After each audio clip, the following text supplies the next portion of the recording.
আপনি ফেসবুকে যে পেজটা নিয়ে কাজ করছেন অলরেডি, এই পেজটা আপনার ঠিক রয়েছে কিনা, এখান থেকে আপনার ইনকাম হবে কিনা, তো আপনার পেজটি সম্পূর্ণভাবে ঠিক আছে কিনা এটা জানার জন্য আপনি ফেসবুকে চলে আসবেন। ফেসবুকে চলে আসার পর এখান থেকে আপনি দেখতে পাবেন, আপনি এই প্রোফাইলে ক্লিক করবেন। তারপর আপনি এখান থেকে ড্যাশবোর্ড থাকবে, আপনি এখানে ক্লিক করবেন। ড্যাশবোর্ডে ক্লিক করে দেওয়ার পরে এখান থেকে দেখবেন আপনার পেজের নাম এখানে শো করবে, আপনি নামের উপরে ক্লিক করবেন এবং আপনি এখান থেকে দেখবেন পেজ রেকমেন্ডেশন, আপনি এইখানে ক্লিক করবেন। তারপর আপনি এখান থেকে দেখবেন আপনার এইটা এখান থেকে রেকমেন্ডেবল আছে কিনা। যদি এইটা এখান থেকে রেকমেন্ডেবল থাকে, আপনার এই পেজের ভিডিওগুলি ভাইরাল হবে, আপনার পেজটা গ্রো করবে, রিচ এঙ্গেজমেন্ট এগুলো আসবে।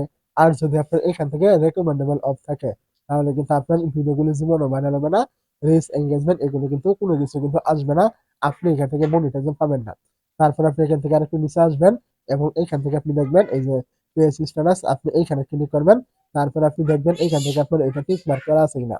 যদি টিক মার্ক না থাকে, এখানে হলুদ কোনো মার্ক থাকে, তাহলে বুঝবেন আপনার এই পেজে কোনো সমস্যা রয়েছে, আপনার এই পেজে কোনো রকম ভায়োলেশন রয়েছে।